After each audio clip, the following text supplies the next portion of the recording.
तेरा कलाम रहेगा कायम पहाड़ जब ना रहे खुदाया, तेरे मुंह की एक बात भी टलेगी ना चाहे कुछ भी हो। तेरी मान दिए है जिंदा सोने से भी कीमती, मेरा दिल ये दे गवाही है ये किताब अजीम। नाज़िल करे अपना कलाम, शिकस्ता दिलों को सुकून मिले, तारीखी दूर हो मेरी राहें रोशन कर। दिल अपना कलाम कसरत से ए खुदा बदल दे, रिहाई दे कसरत से फल मिलाओ। कलाम रहेगा कायम पहाड़ जब ना रहे खुदाया, तेरे मुंह की एक बात भी टलेगी ना चाहे कुछ भी हो। अजीज नाजरीन, मैं अयाज ज़रीफ आप सब देखने वालों को हमारे रोज़ के बाइबली मुतालिया प्रोग्राम की इस नई किस्त में खुशामदीद कहता हूँ। इस मुताले में हम पैदाइश से मुकाशवा तक बाइबल की तमाम कुतब का मुतालिया पेश करेंगे। हम अभी भी पैदाइश की किताब के 44वें बाब का मुतालिया कर रहे हैं, जिसमें हम यूसुफ की कहानी पढ़ रहे हैं, यानी कि उसके दुख और जलाल की कहानी। लेकिन सबसे पहले मैं स्टूडियो में मौजूद खुदा के खादिम भाई यूसुफ रियाज को खुशामदीद कहता हूँ। बहुत शुक्रिया भाई। साथ ही स्टूडियो में मौजूद दीगर मेहमानों को भी खुशामदीद। भाई यूसुफ, हम 44वां बाब पढ़ रहे हैं। मेरा ख्याल है कि ये बाब यूसुफ के दुख और जलाल की कहानी की नई किस्त है। आप इस बाब में क्या देखते हैं? नबूवती लिहाज और तकसीम के एतबार से हम बड़ी मुसीबत की एक शानदार तस्वीर को वाज़े देखते हैं। हमने जिक्र किया कि यूसुफ के भाई मिस्र 2 दफ़ा आए थे। सही। पहली दफ़ा उनकी हालत अच्छी ना थी, क्योंकि वो बड़ी मुसीबत के दौर से गुजर रहे थे। सही। लेकिन यूसुफ अपने भाइयों की खिदमत में कसर नहीं छोड़ता, क्योंकि वो अपने भाइयों से बहुत ज़्यादा प्यार करता है और वो चाहता है कि उनकी तरफ से उससे वैसा ही प्यार मिले और उनकी तौबा तक नौबत पहुंचे। और दूसरी बात, ये सब उस तरतीब का नतीजा था जिससे उसके भाइयों को गुजरना था। और बाब के इख्तिताम में यूसुफ बड़ी जुर्रत के अल्फाज कहता है जिसकी तवक्को उसके भाइयों को शायद ही होगी। और अगले बाब में हम देखते हैं कि यूसुफ खुद पर काबू ना रख सका और उसने कहा कि इनमें से एक को मुझसे दूर ले जाओ, क्योंकि यूसुफ रो रहा था। और यहाँ पहली मर्तबा यूसुफ खुद को अपने भाइयों पर जाहिर करने वाला था, लेकिन उनमें से किसी ने उसका नाम ना लिया। और फिर यूसुफ उन्हें बताता है कि दरअसल मैं ही तुम्हारा भाई हूँ, जिसको उन्होंने बेचा यहूदा के मुताबिक नहीं कि वो मारा गया, वो खो गया और हमारे पास कभी वापस ना आएगा। पर यूसुफ जो अपने भाइयों से सुनना चाहता था वो उसने सुन लिया।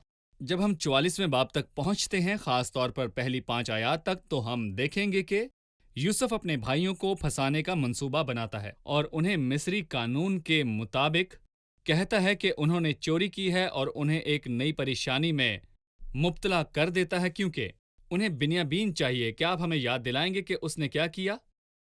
दरअसल यूसुफ का मंसूबा उनसे चांदी लेने का बिल्कुल भी नहीं था। वो चाहता था कि वो ये जान पाए कि क्या तुम मेरे बाप के साथ अभी भी जुल्म करते हो, या जिस तरह की बदसलूकी तुम मेरे साथ करते थे, क्या तुम वही बदसलूकी मेरे भाई बिन्यामीन के साथ करते हो, या फिर तुम बदल गए हो। और अगर तुम नहीं बदले तो यकीन जानो कि तुम सब के सब बहुत बड़ी मुसीबत में हो। वो उन सबको बड़ी मुश्किल में डालने वाला था और खुदा भी हमारे साथ ऐसा ही करता है। यहाँ मामला मुश्किलात के होने या ना होने का नहीं, मामला अब्दी दुख का है उनके लिए जो तौबा नहीं करते। और जो शख्स तौबा कर लेता है उसे खुदा की तरफ से कसरत से बरकत मिलती हैं। और यूसुफ भी अपने भाइयों के लिए ऐसा ही मंसूबा रखता था, लिहाजा उसने बिन्यामीन के बोरे में अपना प्याला रखवा दिया। और जब वो खुशी खुशी वहां से चले गए तो यूसुफ के एक नौकर ने उनका पीछा किया और जाकर उनसे कहा कि तुमने मेरे मालिक की अच्छाई के बदले में उससे बुराई की। उन्होंने कहा कि ये कैसे हो सकता है, हमने कोई गलती नहीं की, तुमने जो प्याला चुराया सो ठीक नहीं किया। उन्होंने कहा जिसने भी ये प्याला चुराया वो तेरे आका का उन्होंने गुलाम अपनी ही होगा। अदालत जी की। बिल्कुल, आपने ठीक कहा। नौकर ने कहा, नहीं, बल्कि जिससे वो प्याला बरामद होगा वही गुलाम बनेगा। वो उनके छोटे भाई बिन्यामीन के ताल्लुक से उनका रवैया देखना चाहता था और उनके बाप के ताल्लुक से भी, जो अपने छोटे बेटे बिन्यामीन से जुदा नहीं रह सकता। अगर उसके भाई खुद को ना बदलते तो उसे और भी तरीके आते थे, लेकिन खुदा का शुक्र है कि कहानी से जाहिर होता है कि उसके भाई ने उसकी हिफाजत की कसम खाई हुई थी। उसने यूसुफ से कहा कि मैं बिन्यामीन की जगह कैद में जाने को तैयार हूँ। कैसी शानदार बात है। और यूसुफ काफी देर से ये अल्फाज सुनने को तरस गया था। सही। भाई वो नौकर जो यूसुफ के भाइयों के पीछे गया कि चोरी शुदा प्याले के साथ रंगे हाथों पकड़े, उनसे कहा कि मेरा आका फाल निकालता है। यूसुफ ने भी उन्हें बताया, क्या तुम्हें मालूम नहीं कि मैं भी ठीक फाल खोलता हूं? मैं जानना चाहता हूं कि इस बात का क्या मतलब है कि मैं भी फाल खोलता हूं। मैं ये कहूँगा कि ये एक मिस्री रस्म थी, और हम ये भी जानते हैं कि कदीम मिस्री फाल निकाला करते थे। इसका ताल्लुक बदरूहों से था। ताहम यूसुफ, जो कि नेक और वफादार इंसान था और जिसका ताल्लुक अपने खुदा के साथ बहुत अच्छा था, और वो मुस्तकबिल को जानता था, और मुस्तकबिल को जानने के लिए यूसुफ को बुतों या बदरूहों की जरूरत ना थी। ये सारी कहानी यूसुफ के नौकर और यूसुफ ने मिलकर बनाई थी ताकि वो अपने भाइयों को तौबा की तरफ माइल कर सके, और जिसका इजहार यहूदा और उसके भाइयों ने किया, लेकिन बस ये जानने के लिए कि क्या वो अपने भाई बिन्यामीन को छोड़कर अपने बाप के पास वापस जाना चाहते हैं, जो ये सदमा बर्दाश्त ना कर सही। पाता। और ये भी नहीं भूलना चाहिए कि आखिरी वक्त तक यूसुफ के भाइयों ने उसे ना पहचाना। जी, वो उसे नहीं जानते वो नहीं थे। जानते। खुद को जाहिर करने से पहले वो अपना किरदार खूब निभा रहा था। बिल्कुल सही। 16वीं आयत में लिखा है, यहूदा ने कहा कि हम अपने खुदावंद से क्या कहें, हम क्या बात करें या क्यों कर अपने को बरी ठहराएं? खुदा ने तेरे खादमों की बदी पकड़ ली। सो देख, हम भी और वो भी जिसके पास प्याला निकला, दोनों अपने खुदावंद के गुलाम हैं। हम यहाँ पर यहूदा के रवैये में तब्दीली को देख सकते हैं। क्या ये तब्दीली महज दिल की तब्दीली है या महज हालात की तब्दीली थी? आप क्या कहेंगे? ये जिंदा खुदा की खूबसूरती है कि खुदा उन लोगों को ये अल्फाज कहने देता है कि हम क्या बात करें और अपने आप को क्यों बुरा ठहराएं। इंसान हमेशा ही अपनी सफाई पेश करने की कोशिश करता है। जो शख्स अपनी सफाई खुदा को पेश करता है वो मुजरिम ठहरता है। यिर्मयाह की किताब के 3 बाब में हम वो अल्फाज पढ़ते हैं जो इसराइल के लोगों के लिए कहे गए, जो अपने कलाम को बड़ी मुसीबत के वक्त पूरा करेगा। बस अपनी बदकारी का इकरार करो। अगर तुम अपने गुनाहों का इकरार करो तो मैं तुम्हें मुआफ करूंगा। ये शानदार बात है। हम क्या कहें, हमारे पास कहने को कुछ भी नहीं है, और हम क्यों कर अपने आप को बुरा ठहराएं। खुदा ने तेरे खादमों की बदी को पकड़ लिया, और मैं कहना चाहता हूँ खुदा से गुनाह को छुपाना मुमकिन नहीं है। और वाइस की किताब के 3 बाब में लिखा है कि खुदा गुज़िश्ता को फिर से तलब करता है। और मैं आपसे कहना चाहता हूँ कि अगर आप में से किसी ने गुनाह किया है जो कि बहुत पुराना हो गया है, लेकिन खुदा उस गुनाह को नहीं भूलता, आप खुदा के सामने अपने गुनाहों का इकरार करें और यहूदा की तरह ही कहें कि आए खुदा, मैं क्या करूं। खुदा ने तेरे खादमों की बदी पकड़ ली, और अब ये अच्छा है कि खुदा मेरे गुनाह मेरे सामने लाए, और मेरा खुदा मुझे गुनाहों से तौबा करने का एक मौका दे, क्योंकि वो माफ करने वाला खुदा है। लिहाजा 42वें बाब में उन्होंने कहा कि हम सच्चे दयानतदार हैं, हैं। तेरे खादिम सच्चे बिल्कुल। हैं। ये बात मुझे महसूल लेने वाले और फरीसी की याद दिलाती सही। है। फरीसी के अल्फाज का मतलब था मैं सच्चा सही। हूँ, पर यहाँ वो कहते हैं कि वो गुनहगार हैं, हमने गुनाह किया है। हम एक छोटे से वक्फे के बाद दोबारा हाजिर होंगे।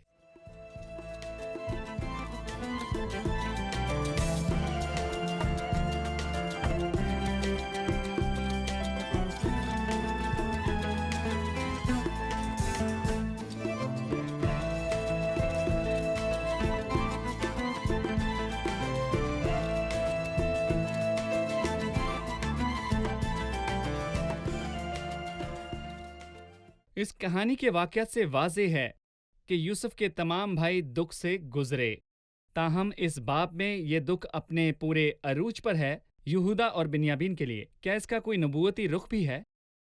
जी भाई यूसुफ। मैं यहाँ पर खुदा के कलाम की अजमत को देखता हूँ।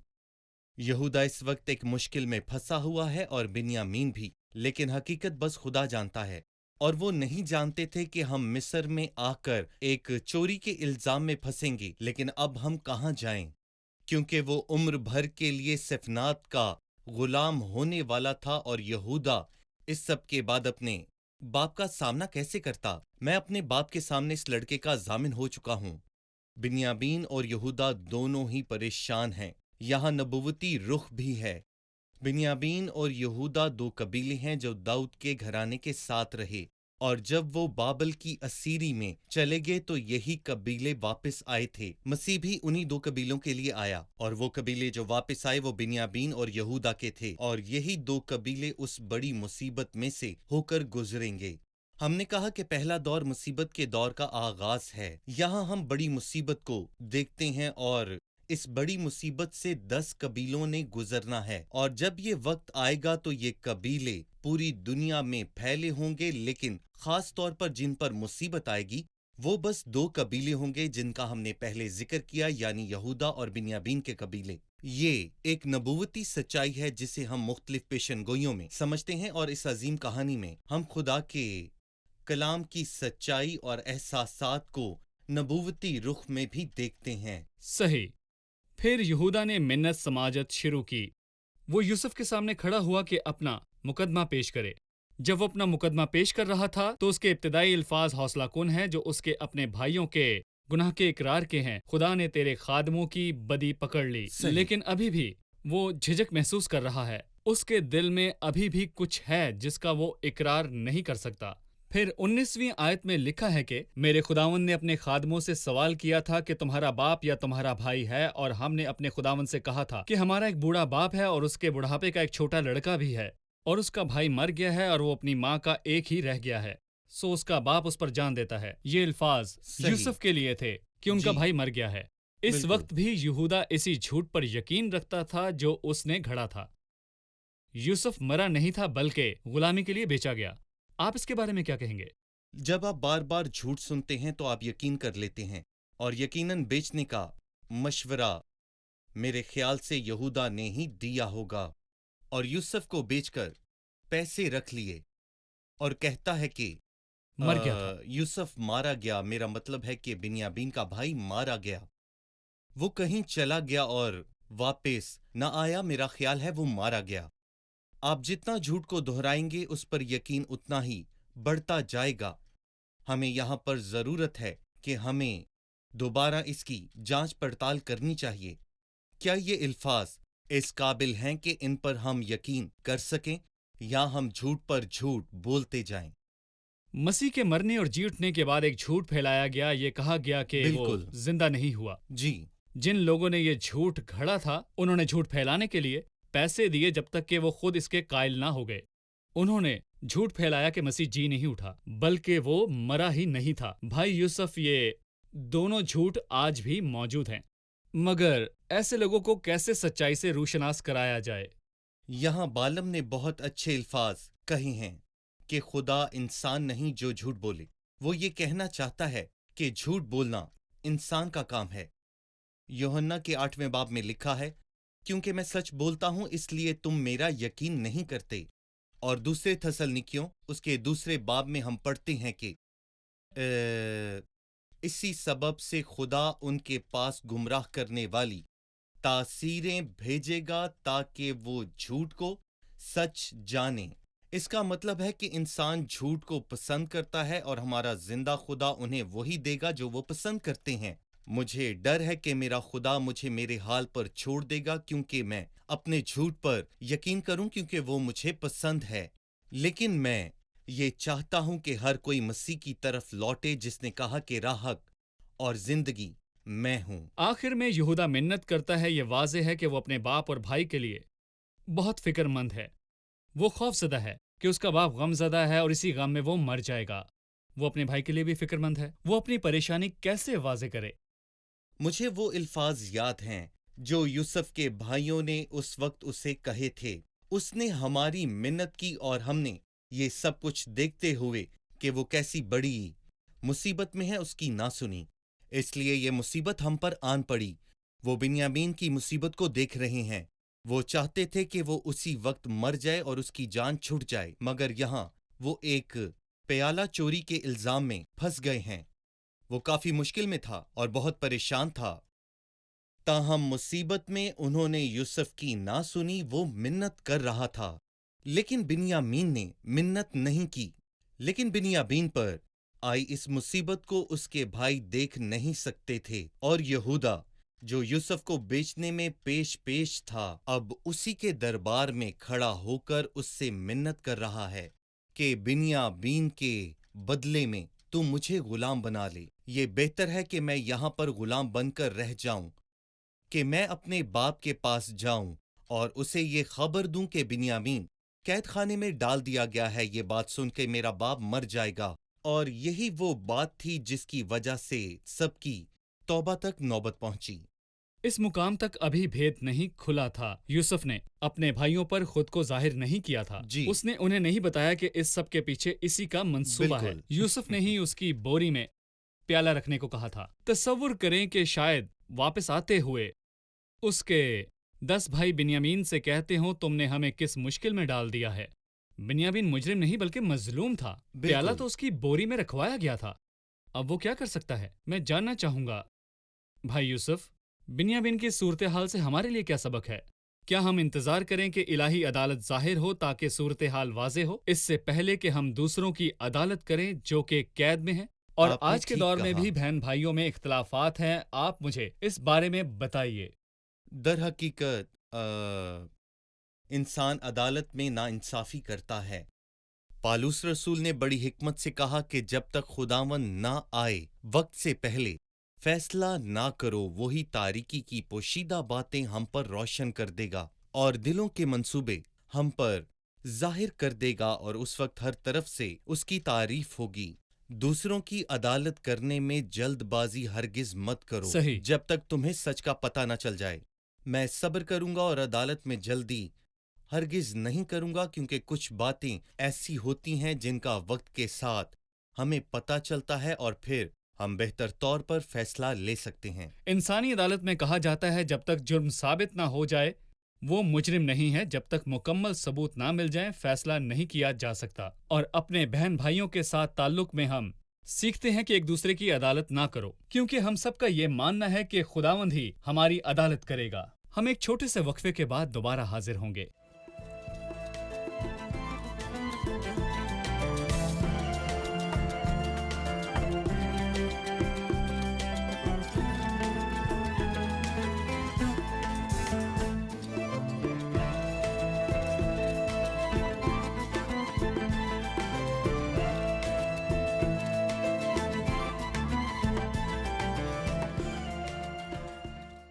لکھا ہے اگر تم اس کو میرے پاس سے لے جاؤ گے اور اس پر کوئی آفت آن پڑے تو تم میرے سفید بالوں کو غم کے ساتھ قبر میں اتارو گے۔ اس سے کیا مراد ہے؟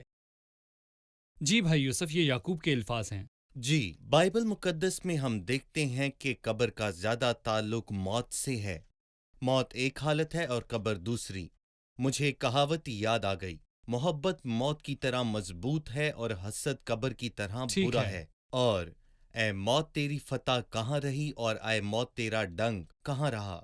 اور موت اور عالم روا کی کنجیاں میرے پاس ہیں۔ موت اور عالم روا ایک ہی طرف اشارہ کر رہی ہیں۔ موت جسم کی روح کے بغیر حالت ہے، اور یہی زندگی ایک کی حالت ہے۔ اصل حقیقت ہے۔ اور لکھا ہے میں ماتم صحیح۔ کرتا ہوا قبر میں اپنے بیٹوں سے جا ملوں گا اور مجھے تسلی نہ ہوگی۔ اس نے یہ الفاظ تب کہے جب انہوں نے یوسف کی خون سے بھری ہوئی قبا اسے لا کر دی، اور جب تک وہ دنیا سے رخصت نہ ہوا وہ غم میں ہی رہا۔ اور اگر دوبارہ ایسا ہوگا کہ یوسف کے بھائی بنیامین کے بغیر اپنے باپ کے پاس واپس چلے گئے تو وہ شاید دوبارہ اس صدمے کو برداشت نہیں کر پائے گا، وہ مر جائے گا۔ لہٰذا اس کا مطلب عذاب کی کوئی جگہ نہیں ہے بلکہ روح کے بغیر جسم کی حالت ہے۔ دراصل یعنی موت۔ پرانے عہد نامے کے مقدسین کے لیے کوئی بھی جگہ عذاب کی نہیں تھی، کیونکہ خداوند نے ابراہیم، یعقوب اور اسحاق کے لیے کہا کہ میں زندوں کا خدا ہوں نہ کہ مردوں کا، اس لیے کہ وہ اس کے سامنے زندہ ہیں۔ لازر اور ایک امیر آدمی کی کہانی جو کہ لوکا کے 16ویں باب کی 19ویں آیت میں شروع ہوتی ہے جہاں لکھا ہے کہ لازر مر گیا اور فرشتوں نے اسے ابراہم کی گود میں پہنچا دیا جو کہ آرام کی صحیح۔ جگہ ہے، وہاں کسی قسم کا عذاب نہیں، مطلب کہ وہاں تکلیف نہیں تھی۔ زبور 16 میں مسیح کے بارے میں کہا گیا ہے، اور اعمال 2 میں بھی، کیونکہ تو میری جان کو پاتال میں رہنے نہ دے گا بالکل۔ یا اپنے مقدس کو ہم۔ سڑنے نہ دے گا۔ یہ اس خیال کے متضاد ہے جو آج کل پھیل چکا ہم ہے۔ یہ بات جانتے ہیں کہ مسیح کی روح جہنم میں نہیں گئی تھی، اس نے کہا اے باپ میں اپنی سونپتا روح ہوں۔ تجھے سونپتا ہوں۔ صحیح۔ 22ویں آیت اور 32ویں آیت میں ہم یہودا کی منت کو پڑھتے ہیں، تیرا خادم اپنے باپ کے سامنے اس لڑکے کا ضامن بھی ہو چکا ہوں، اور یہ کہا ہے کہ اگر میں اسے تیرے پاس واپس نہ پہنچا دوں تو میں ہمیشہ کے لیے اپنے باپ کا گنہگار ٹھہروں گا۔ بھائی وہ خود کو اس جگہ رکھے گا، اس لیے اب تیرے خادم کو اجازت ہو کہ وہ اس لڑکے کے بدلے اپنے خداوند کا غلام ہو کر رہ جائے، اور یہ لڑکا اپنے بھائیوں کے ساتھ چلا جائے، کیونکہ لڑکے کے بغیر میں کیا منہ لے کر اپنے باپ کے پاس جاؤں؟ کہیں ایسا نہ ہو کہ مجھے وہ مصیبت دیکھنی پڑے جو ایسے حال میں میرے باپ پر آئے گی۔ یہاں پر یہودا کا رویہ بہت اچھا ہے، اور ساتھ ہی اپنے بھائی کے لیے وہ دلیری سے اس کی جگہ لینے کو تیار ہے۔ کیا یہ تبدیلی کی طرف بہتری کا سفر ہے؟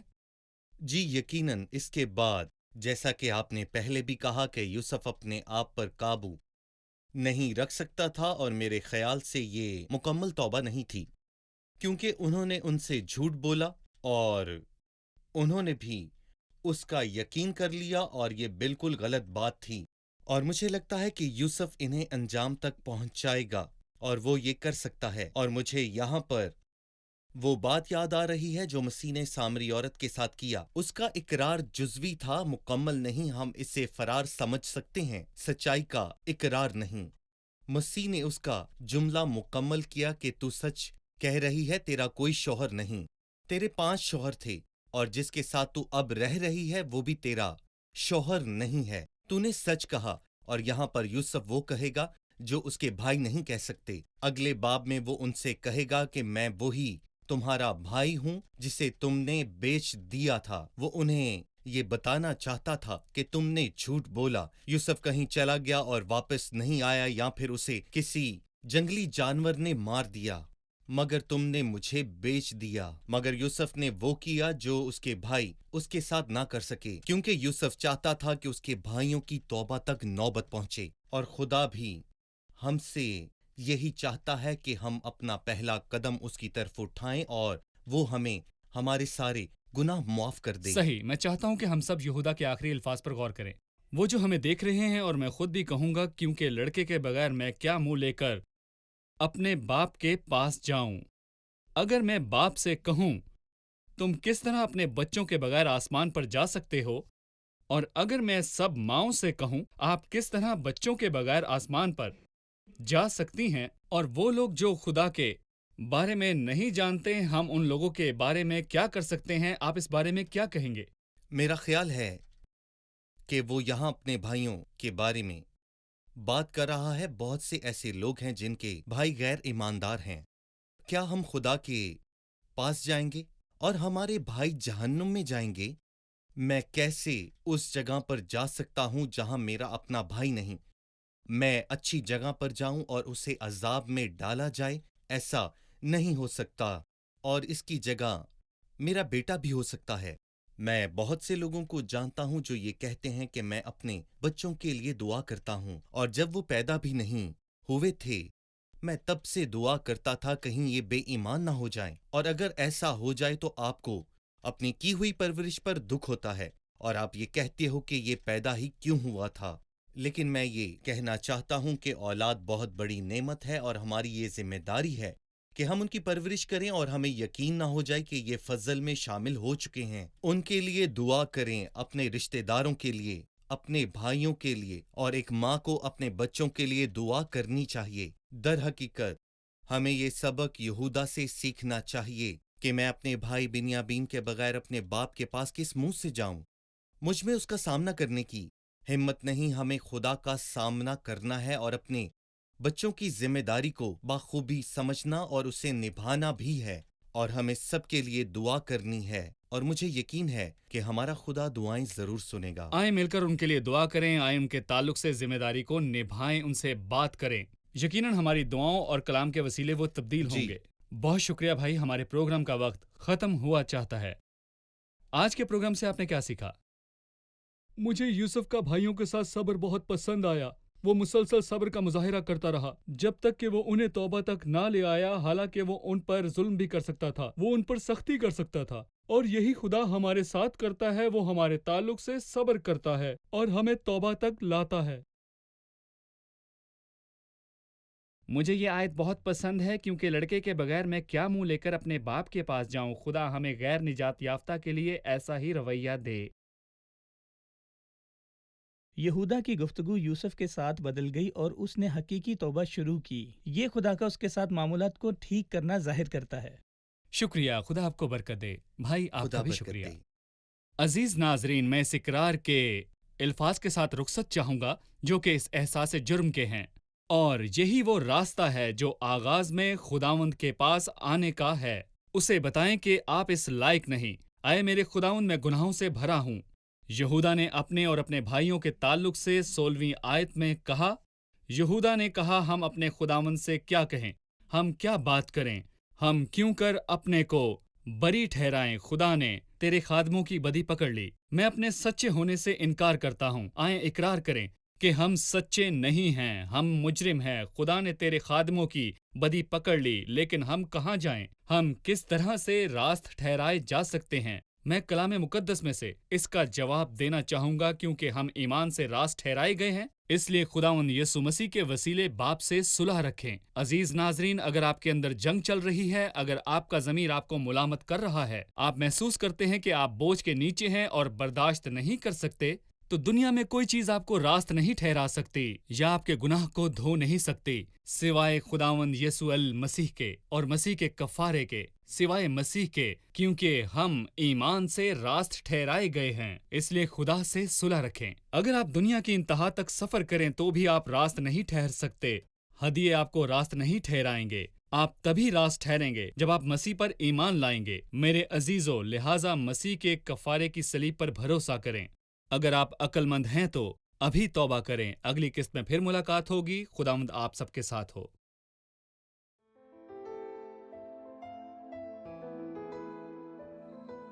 تیرا کلام رہے گا قائم، پہاڑ جب نہ رہے خدایا، تیرے منہ کی ایک بات بھی ٹلے گی نہ، چاہے کچھ بھی ہو۔